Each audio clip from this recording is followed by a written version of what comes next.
Hello everybody and welcome back to a brand new episode of the NASCAR Heat 5 career mode here on the channel. I hope you're all having a great day. Today we have an elimination race here at the Charlotte Roval for the Bank of America Roval 400. A very exciting race coming your way today. But first we have the Xfinity Series here, of course, where we have Erik Jones in the car taking this 54 car for Joe Gibbs Racing through the playoffs. Now, of course, this is not our own team, but we've been keeping tabs on Erik Jones just to see how he's going to do throughout the season, and an announcement on where he's going to be in the Cup Series will be coming soon here in the career mode now, as he's in the 73, as you guys are aware of, currently in Cup. So it's going to be interesting to see where he lands, but we come through here into the Xfinity Series race where he started just outside the top 10, but he would move his way forwards very quickly here in turns one, as he would actually climb up 3 wide on the outside of Briscoe and Gregson there for a second, but he quickly moved himself inside the top 10 here as he came through these first handful of corners of this first and opening lap, as he gets now up the right hand side of Gregson, who missed the playoffs, and he goes 3 wide in the middle between the 11 of Haley as well as the 7 of Justin Allgaier as he went down into turn 3. So he was quickly moving his way towards a top 5 position as he started outside of the top 10. There's some more moves on the left hand side. He's up to P4, and then he's going to go 3 wide now down into the portion where we get back onto the oval. So he moves through into P2 after starting outside the top 10 on the first lap. So he would run down the leader of Alex Labbe. It was looking like a breeze for Erik Jones. He ran down the leader, like I said, Labbe trying to hold on, but he would make a move up the left-hand side, getting sideways there. A big save from Erik Jones as it came through back into the oval section of the track, as they were going to be side by side for the lead as they went down into oval turns 1. There was a little bit of contact with Labbe, but they would continue side by side all the way down into the bus stop here into the corner now, as they were approaching actually now the final lap at this point, because the rest of that time after he got to second was just running down Alex Labbe. Now as he came through oval turns 3 and 4, he pushed Labbe up the track a little bit, trying to get a better exit here out of oval 4, but they were still going to be side by side down towards the final chicane. Labbe not giving up the win easily. Jones in need of a good performance to advance in the playoffs. He takes the lead, but he's sideways. A crossover from Labbe, who takes the lead at the white flag, and then Jones gets back up the right hand side here on the final lap on the Roval race as we came through out of the right hander. They were still going to be side by side, but Erik finally gets clear and takes over the lead here on this final lap in the Roval, and he would drive away after this. Finally, we come through down into the bus stop for the final time. It's been a bit since this 54 car has gone to victory lane here in the Xfinity Series. Of course, we've gotten a couple wins this season in this car now as we come through. We don't know if this 54 car is going to be in the Xfinity Series next season in the career mode, so this could be the final few races with this car for JGR. Now, as Erik Jones comes through the final chicane, he will win at the Charlotte Roval and lock himself into the next round of the playoffs. What a race and a battle for the lead it was there between Erik and Labbe, and that was just the Xfinity Series race. We still have a Cup Series race to get through here now, as we're going to get ready to go green for the Bank of America Roval 400. But there you see the finishing order. Now is going to check the playoff standings for the Xfinity Series. So Jones advances. That was a cutoff race as well for Xfinity. So Jones makes it. Labbe had to win that race if he wanted to get into the next round, and unfortunately Erik took that away from him. So we come through now into the Cup Series weekend for myself here in the number 20 car with the DeWalt colors back on the car. We're going to have a new paint scheme actually for the DeWalt car next season. You guys do know we are returning to Joe Gibbs Racing in the 20 car next season, and I will actually have a vote on the paint scheme to run next season, as there's 3 different options that Renato actually was able to make up for me. So you guys will be able to decide. We come through though to our qualifying attempt here in the Roval, trying to lay down the best lap possible. I didn't have a great start to the lap, so I was trying to make up the time here on the last 3 quarters or so of it as we came through down the back straightaway down towards the bus stop chicane. I go way too deep into the bus stop chicane. We hop the turtles, and now we go head on into the tire barrier, and just like that we completely throw away our qualifying attempt, and surprisingly the car is still drivable, so we actually get back going, and we're going to come through to finish our qualifying lap with a 123.468 and still beat people. We somehow managed to qualify in P27, and we come into this race not in a great points position, so we just made things a lot harder on ourselves, as you guys are going to see what the playoff grid looks like here in just a moment as we check out the qualifying order. So a big mistake from myself is a big setback, is Logano. He's up there in P3. He comes into this race on the outside looking in, but there you saw Hamlin on the pole along with Kyle Busch joining him on the the front row now. So we have definitely made things harder on ourselves, and we're going to have some work to do coming into this cutoff race here in the Charlotte Roval if we want to make it into the round of 8 there. As you see the playoff grid coming into today's race, Kyle Busch 76 to the good, Hamlin 68, so they are fine. We are only 19 points to the good, and with a rough qualifying position, it's going to be hard to get stage points. Logano 19 out, Newman 22, Bowman 43, Kurt Busch 53. So Bowman and Kurt Busch realistically have to win their way in, but not confirmed yet, as they can still, if things work out perfectly, can point their way in. But we come through here into this race where you see Martin Truex Jr. is starting at the back after crashing during qualifying. He does not have a comfortable gap either coming into this race, so already could have some minor implications as we're getting ready to go green for the Bank of America Roval 400.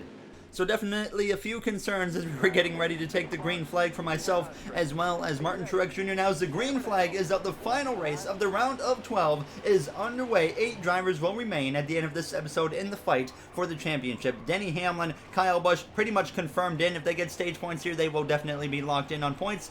Jimmy Johnson picked up the victory in Las Vegas in the first race of this round to lock himself in, so he's safe as well as we go down through these first few corners, trying to play it a little bit safe. Don't want to run into the back of anybody and damage our car in the first few laps. Now, did get into the back there of the 32 of Corey LaJoie just a little bit, but it did not damage the car, so we were not concerned at all by that contact here as we are on the right-hand side of Ross Chastain. We clear him now as we're just doing what we can to make sure the car stays in good shape, and as long as we can just work our way through the field, get close to that top 10. I don't think we're going to get into the top 10 here in stage 1, but if we can get into the top 15, we'll be in pretty good shape, and we have probably salvaged a decent result out of that now as we get through oval turns 1 and 2. We cleared to Benedetto. Now we get up the inside of Tyler Reddick, so we're quickly moving our way forwards now as we get to the back of Chris Buescher, side by side with Buescher, down towards the bus stop, but we're getting behind him. Then we get hit from behind from Tyler Reddick, who goes sideways behind us. He saves it through the bus stop, and we all keep things going straight, and now we come through out of the bus stop, trying to put the pressure on Chris Buescher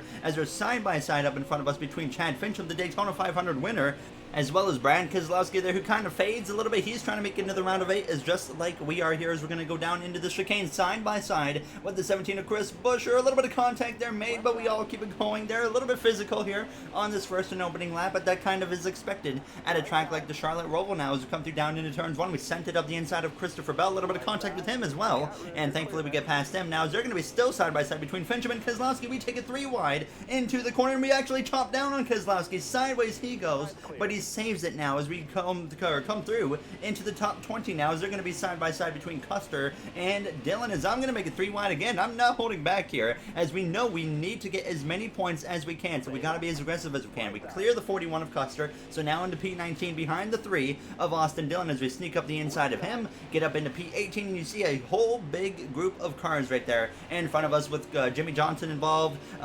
Clint Boyer, who's in his final season, as well as Jimmy Johnson now as we would pass Alex Bowman at the end of lap 2 and get down into this final chicane, just barely hanging on in front of that 88. Now as they're side by side in front of us, contact between Gahn and Johnson. We come through to cross the line. We pass Boyer, as well as we're going to pass Jimmy Johnson as we dive down into turns 1. So Johnson not having a great day. He's probably very thankful for that Las Vegas win, which was his 3rd win of the season as well. Here as we dive down into turns 3, we clear Brendan Gahn, and we are well on our way towards a top 10 here in stage 1. We're up to P14, which was honestly better than I was expecting us to be in at this point.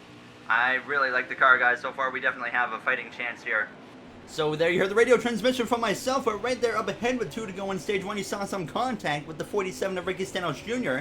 getting sideways, and we are within range to get actually into the top 10 right now, as there's 2 cars at the very front of this pack, and that's 9th place and 10th place now as we come through now into the right-hander on the inside of the 37 of Ryan Preece, who's having a good run. We see a lot of back markers up here today having a good run, like Preece, Ty Dillon, Ricky Stenhouse Jr., who won the first road course race of the season earlier at Sonoma Raceway here as we get back into oval turns 1 now, and as we came through out of the bus stop, we got back up the inside of the 37, but things weren't quite going the way we needed it to here coming to the final lap of the first stage, as they're side by side between Dillon and Stenhouse. So we pass the 37, get up the inside of Stenhouse, now we clear him as well for P12, and then we get into the back of the 13 of Dillon. He goes sideways, they're nearly hitting the barrier. A big save from Ty Dillon there in the number 13 as we get to the right hand side of him on the final lap now in stage 1. The first 2 stages still pretty short here, only 5 5 laps or so apiece in the first 2 stages. The third stage, though, very lengthy now as we get back up the right-hand side of Ty Dillon. But what a save it was from him. As I make a mistake, though, I hit the turtle, and now that's going to allow the 47 to actually go right on by,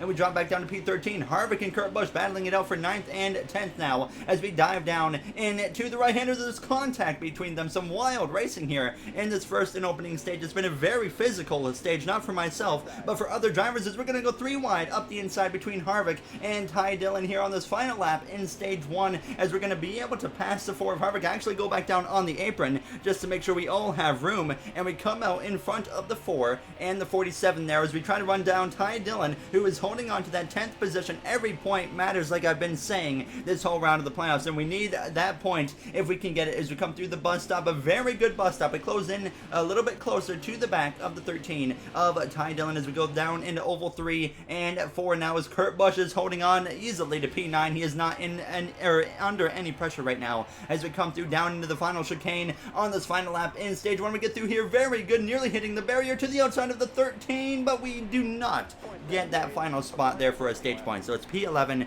no stage points here in stage 1. Neither did Kevin Harvick, but Kurt Busch got 2 points, and Joey Logano, that's really where the main concern is. He got 8 points there, so that's, like I said, really the main concern, the main driver that we're looking at, as well as Ryan Newman comes into this race outside, so he got 6 points as well, but nobody was coming to the pit lane, so we would get ready to go green from P11 here for the start of the second stage. So we know we lost some points there to some drivers now as we get ready to take the green flag for stage 2, which is now underway. Denny Hamlin and Kyle Busch, P1 and P2 at the end of stage 1. They are now officially locked in on points pretty much to the next round of the playoffs for the round of 8. So you're going to see the live playoff points on your screen there as you get through turns 1 and 2 very easily. No contact made there as you see the playoff leaderboard on your screen at the end of stage 1. So we are only 11 points above the cut line there at the end of the first stage. William Byron is 3 points ahead of us, 14 points above that cut line. Logano 11 out, Newman 16 out, and there you see Bowman and Kurt Busch both over 40 points out now, so they really need to light it up here in stage 2. Otherwise, they're pretty much going to be in a must-win situation there as we're right on the back of that one car of Kurt Busch, but thankfully we get through this first part of the lap without running into the back of anybody or into the side of anybody. So it was a very good start to this opening lap here in stage 2 as we go back onto the oval part of this track. Harvick side by side behind us with, I think that was the 47 of Stenhouse. Now as we're in front of the 13 of Ty Dillon, right on the back now of the 9 of Chase Elliott here as we go down this backstretch towards that bus stop chicane.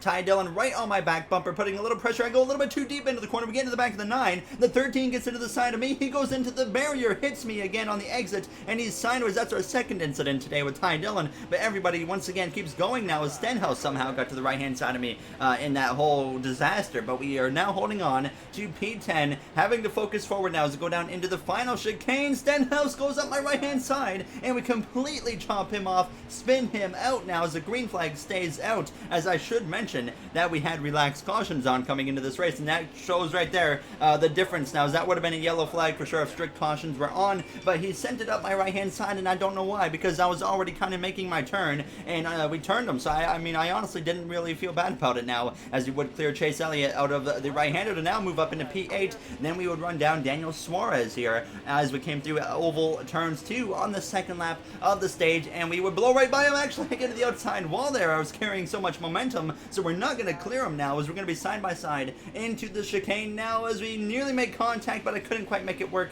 so we actually give up that chance to Suarez as Elliott now attacks up my inside through oval 3, but we have the momentum against him. A little bit of contact actually made with him, but we clear him, hold on to P8 now as we once again try to run down that 96 of Daniel Suarez there for Gaunt Brothers Racing, who is having a great run today, but we got through that final chicane so well. We actually took the car right to the back bumper of the 96, got to the back of him, but we are finally going to be able to get ahead of him and take over P7 a little bit looser on the exit of turns 1 as we go down into turns 2. So now up into P7 after passing Daniel Suarez, we would center sights now on Ryan Newman as we were closing in on the back of him as we close in on the oval section of this track there as we go wide though and hit the right side barrier, damage the right side of the car. Thankfully we don't take too much of a hit now as I forgot to put it into second gear, and that's why I didn't turn there very well for me. So we come through to now approaching the final lap of the second stage. Now problems behind the Ross Chastain has huge issues, blows the tire into the bus stop, slams into the 34 of McDowell, no caution, he's in the barrier, he gets it back, collects expected, but what a wild Roval race this has been so far. But like I said, the green flag stayed out. I had no idea that that had actually happened until I went back and looked in the replay. So we come through to the final lap of the second stage. We were now closing in on the back of Ryan Newman here as we came through into oval turns 1. So now we have a chance to maybe pass him and get up into P6. So we have 4 points so far if we hold on to 7th place now. As you see Logano all the way up ahead, seeing that we need as many points as we can because he is collecting a lot of points here in this first and second stage as we dive down into the bus stop here for the final time of stage 2. Through there very well, but we get a little bit loose on the exit and we slam into the barrier again and we get back going, but they give us a course penalty because we apparently cut the corner. A huge mistake from myself as we have to get back going as quickly as possible. Here comes Suarez, Ty Dillon, Ryan Preece, as well as Chase Elliott. Now Suarez is going to get us there on the exit of Oval 3 into Oval 4. We need the points now. A huge mistake from myself might be very costly now as we head down into the final chicane on this final lap of the second stage. Thankfully, our car is still drivable at least, but we're not going to get Suarez at the line. So we just gave up 1 point and hang on to P8 in the second stage. But now also, we have a lot of repairs to do to the car from my own mistakes. I'm sorry guys, I'm so stupid. I made so many mistakes during the final few laps and yeah, we paid for it. I'm sorry. There you heard the radio transmission from myself, just apologizing to the team, definitely getting the frustrations built up. Pressure was definitely getting put on at this point, but Martin Truex Jr., our teammates all the way down in P33. He's having an absolutely terrible race after starting at the back of the field now as we're going to get ready to go green for the third and final stage. We give up 15 positions due to the repairs, so we are now down outside of the top 20, which means we have to make up all the ground that we did. So that was very disappointing to realize now as we're going to go up the inside 3 wide of Byron and Half and now Reddick and Fincham as I slam into the back of Custer. Thankfully, we don't really get any damage out of that now as I already make a mistake running into the back of him, but we have to just stay focused on the task at hand and move our way as quickly as possible here as we go down into turns 4 now behind the 14 of Clint Boyer up the right-hand side of Kevin Harvick now as he clears us. He's going to be side by side with Boyer now as we head down into the corner now as we're going to get the bump there from the 38 of John Hunter Nemechek. He just destroyed the back of me, drove me out of the way, and I was not happy at this point. I said, nope, you're done. Get out of here. I completely turned him here into the corner. We dump John Hunter Nemechek and move on with our day. I don't feel bad at all about that, guys. He deserves that 100%. You can tell him I meant to do that. I mean, it was pretty obvious to John Hunter that I probably meant to do that already, but you heard it making it known on the radio transmission that I want him to know that was on purpose.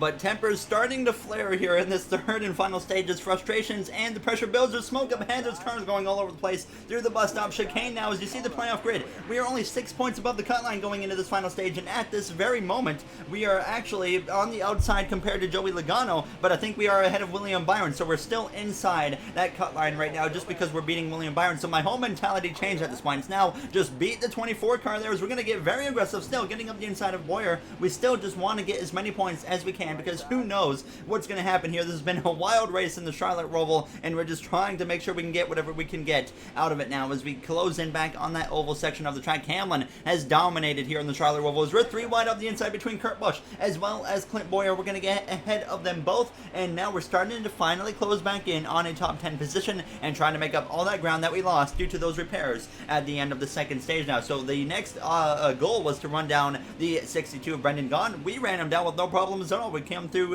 down into turns 3 on lap 19, and we would get up the right hand side of him and pass him and clear him. So we're back up inside the top 10 now as the confidence starting to build at this point. The pressure starting to get a little bit relieved now as I see we're closing into the back of that 22 of Joey Logano, who is still though quite a ways up the track. Hamlin was almost 12 seconds ahead of me at this point now as we came through on lap 20 through turns 2. Now trying to look to the right hand side of the Napa Auto Parts Hendrick Motorsports driver of Chase Elliott. So we clear him for P9, and then once again we get to the back of Daniel Suarez, who's had a very strong run here today at the Charlotte Roval. So we're going to try and pass him for that 8th position, and sure enough we would actually get to the left hand side of him here as we went back into the oval part of the track. We clear Suarez, and now we're up into the 8th position here in the Charlotte Roval with 10 laps to go. So we came through to lap 21, now 9 laps to go through the bus stop, getting through here very good as we were now starting to make up some time on that next group of cars up ahead. But it was pretty evident we were going to need a caution at this point if we wanted to get anything more out of this as they were just too far up the track, and I knew our chances of winning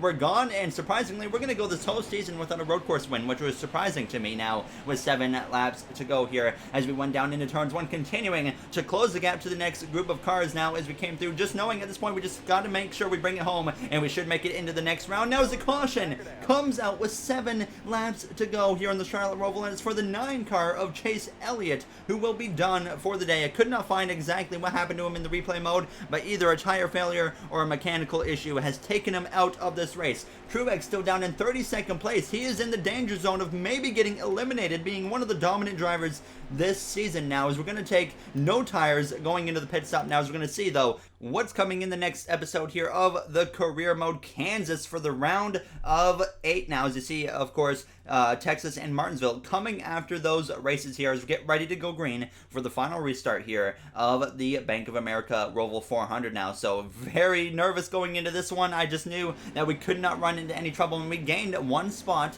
on the pit stop. So very fortunately, we'll be restarting here on the inside line now as the green flag is out. 3 laps remain here in the Bank of America Roval 400. We're going to get aggressive right off the bat, send it up the inside of Almirola, and Blaney now realizing that if we can get past Kyle Busch, as well as Joey Logano, we can have a chance to maybe win this race. So I got into the back of Kyle, then we go 3 wide up the inside with him and Logano, and now we're going to pass them both, and we're going to move into the 2nd position here with now 3 laps to go. So the chase is on to run down Denny Hamlin. We were now just a few moments ago having no chance at the race victory, thinking maybe we can somehow get up to 6th, maybe 5th, and now here we are in a chance to run down Denny Hamlin. There was so much pressure and frustration at the start of the 3rd and final stage, and now here we are with an opportunity to maybe win this race. So we come through to now just 2 laps to go, and we hadn't really made up any time on Denny Hamlin here as we went down through these right-handers, but I decided we got to put even more into these corners, into the braking, try to close that gap on Hamlin. So I got a lot more aggressive here on this lap now as we go down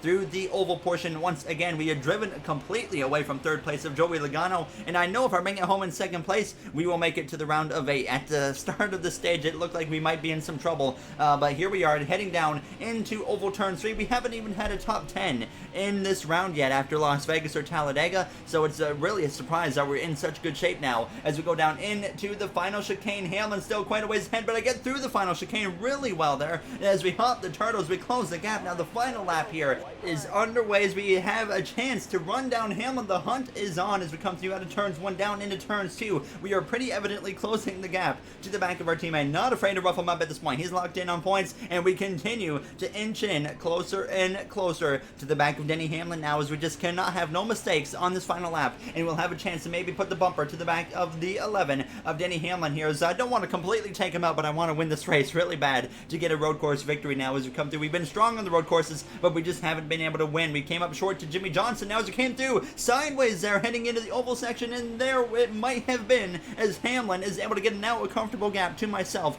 as we go down into oval turns 1, but we had a chance to win Sonoma. We completely threw it away. We came up 2nd to Jimmy Johnson, and we might now come up 2nd to Denny Hamlin, but we know how strong we are through that final chicane as we head down into the bus stop. We have to get through here as good as possible. We get through there better than Denny Hamlin now as we come through down into oval turns 3 on this final lap here in the Bank of America Roval 400. No pressure from anybody behind. We are going to make it into the round of 8 if we bring it home in P2, but we want the victory now as we exit turns 4 down into the final chicane. We get through here very well, very fast to the outside of Hamlin, coming to the line side by side. A photo finish somehow as Hamlin wins the Roval. We come up just short in the 2nd position. What a finish there with Denny Hamlin as we put the pressure right at the end, and unfortunately still came up short for a 2nd place finish, but we did advance to the round of 8 with that 2nd place finish now here in the Bank of America Roval 400. Chase Elliott, Ross Chastain, your 2 DNFs here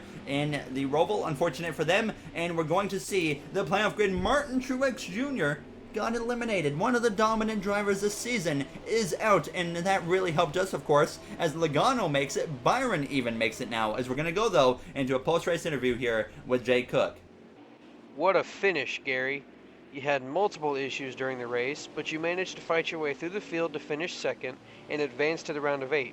Is the Final 4 a realistic goal? I don't know, to be honest with you, Jay. I mean, there's a lot of competition. We still got Kyle, Denny, Jimmy. So it's going to be tough to make it to the Final Four, but I'm confident. We fought our way through the field today and managed to make it happen. Really sucks that Truex actually somehow got eliminated. He had a terrible day, I heard. He was like outside the top 30 the whole time. So very unfortunate for that. But we're going to do everything we can to make it into the Final Four. I have the confidence that we can do it, so hopefully we can pull it off. All right, so there you heard the post-race interview between myself and Jay Cook now. So, yeah, like I said, surprised to see Martin Truex Jr.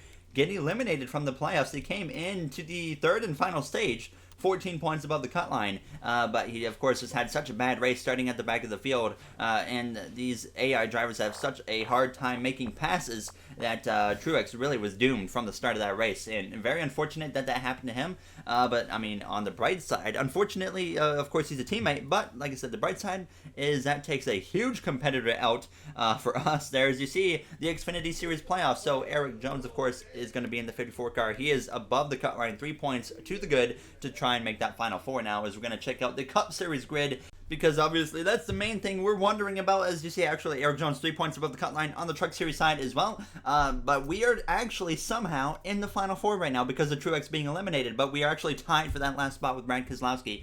Next race is going to be Kansas. It's going to be tough. Kansas, Texas, Martinsville. Who knows what's going to happen? I know we'll have a strong chance at Martinsville, so we could have a chance to get into the Final Four. But as always, if you guys enjoyed this episode, you do know what to do. A wild race at the Charlotte Roval, to say the least.